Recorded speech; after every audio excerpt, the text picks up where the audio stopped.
Today is the first full day of Aquarius season, and it did not come to play. It did not disappoint. Over the past couple of days, there have been so many turnovers, so many questions about power and community, so many thoughts about these things, so many revelations.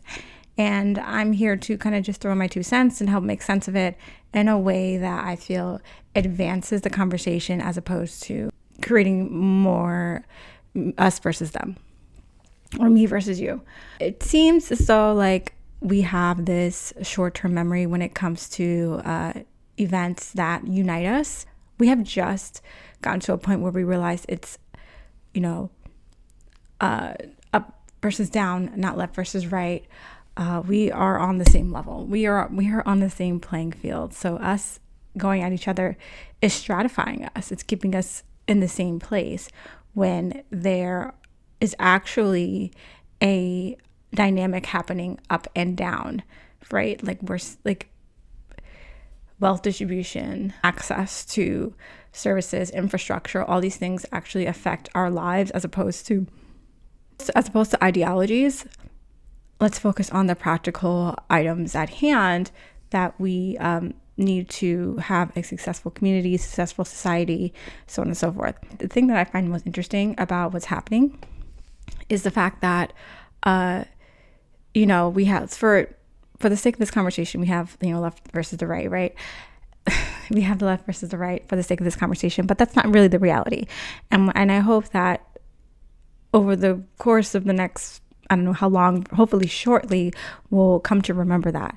But as I was saying, during the previous administration, the right was very frustrated. The right were speaking the same way that the left is speaking now. Not even a full day in the office with this new administration. The left is, pointing out every single detail of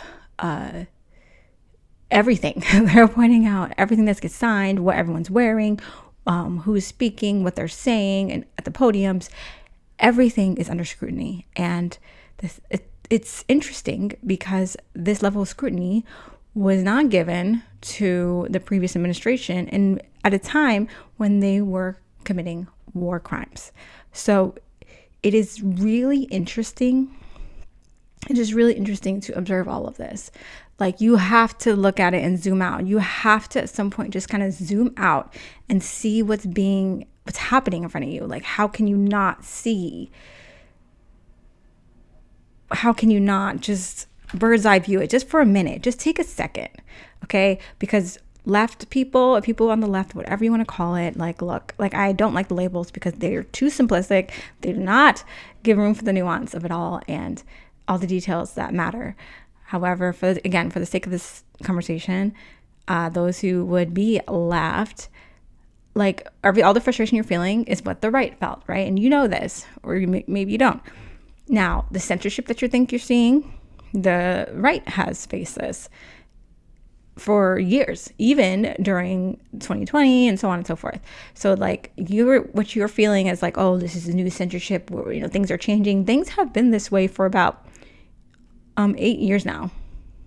And the right has been highlighting this and we're told to shut up and you're insane, you're stupid. And instead of listening, now the left has to experience this. And at the end of the day, after the end of it all, we already have the right that's somewhat radicalized in some ways, right? Like, yes, they're still supporting a person who's in power. However, they've been deprogrammed in terms of being more critical, scrutinizing, and more likely to oppose the mainstream narrative. Whereas the left, the mainstream narrative has served them. Now they're seeing a world where it does not serve them and it threatens them, and they now want to be sovereign, which is what, again, a lot of people have already been on. That's the type of time we've been on. So it's interesting because we're all going to get to the same place. We're all saying the same things, but we're saying it different ways and we're going about it different ways, and the timing is different. So I think bearing all this in mind, with all this, left, right stuff, like we are all saying the same thing. We are coming from the same place in which we want a better life. We want our rights. We want what we were promised. We want our justice. We want justice. We want the truth, and some more than others. And the truth looks different for other people. Of course, it's more nuanced than this, but I just want to kind of satiate this anxiety by, just kind of pointing to the fact that at some point we're all going to be on the same page again. We've had uniting events, and we have to remember that, because we can achieve a lot when we unite, and they know this. So they dart us back and forth every 4 years so that we can have this calamity, this discourse that gets us really nowhere. But I think we're at a point, thanks to the circumstances at hand, the astrology, whatever you want to call it, the point in time that we're in, people are more critical as ever on both sides of the spectrum. So that is actually great for us, so that we're not just swallowing what we're fed. We're looking at it. Is this good for us? Are these people serving us correctly? That's what we really need to make sure it's happening, whether you agree with one person or whether you align yourself with a particular person, which you shouldn't, because these are people. These people are supposed to serve you. You don't serve them. You don't have to worship them in any way, shape, or form.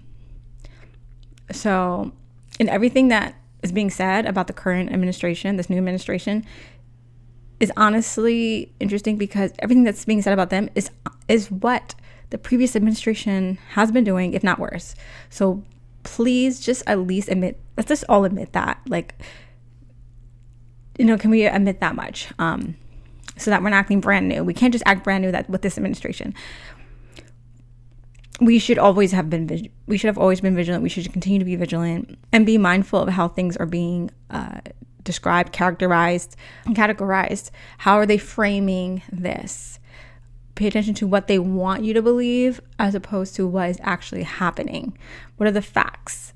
That's what we really have to remember and stick to at this time. So a little bit of copium for me, and for anyone like me, if you're feeling like, oh my God, this is going to be such a situation, like people are arguing already. And honestly, it's so funny because, the left is all, I don't want to do the left versus right thing, but it's funny how people are like, oh my God, now on the Clock app, there's this new feature, and it's showing how the app is different, and they changed it. And then people are like, no, actually that feature existed months ago. I was in my settings and I saw it already. But that video that was saying that this feature is new had over 100,000 likes at this point. So it's already spread in people's minds that, oh my gosh, they're tweaking things. And it's like, that's not the truth. You know what I mean? So people are just kind of using their bias and finding things to confirm that bias. And it's just so weird. It's just a weird time. I blame Neptune a little bit. I love Neptune. I love all the planets. I love all the energies. And these energies can be influences. So just take things with a grain of salt. Just use your awareness. Use your discernment. That's been the case since 2020 vision. Let's be clear on what we're seeing. That was a change in our paradigm, and we will continue to see the results of that change.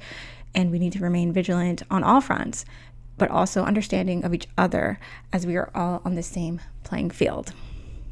I hope this helped someone.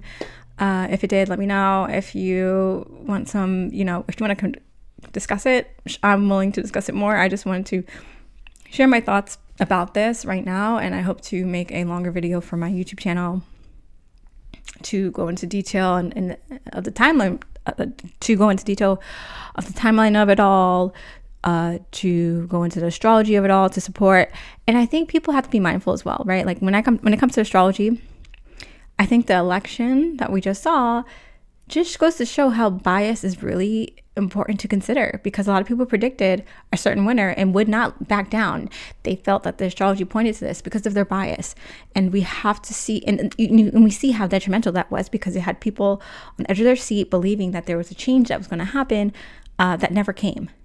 And I think that if people didn't have that bias, they may not have come to that conclusion necessarily. So we have to use that level of analysis and critique across the board. Like, how did this person come to this conclusion? What are their core beliefs, and how is it informing their prediction? So those things matter as well. And at the end of the day, find who resonates with you, so that you can start to build the world that you want to see. Because if they resonate with you and you agree with their points, I guess, right? Like, you would want to stay on track with them and build with like minds. And, you know, your reality is yours and my reality is mine and their reality is theirs. At the end of the day, at the same time, let's also be mindful and accountable of our collective consciousness and our collective reality, and how, you know, we can, instead of injecting opposition and frustration and fighting, we can inject love, understanding, and community overall. Yes, again, so I hope this helps. Let me know what you think about all this. Yeah, and stay tuned for more on this subject, I guess. Thank you for tuning in. This Aquarius season is already showing out. I love it. Take care.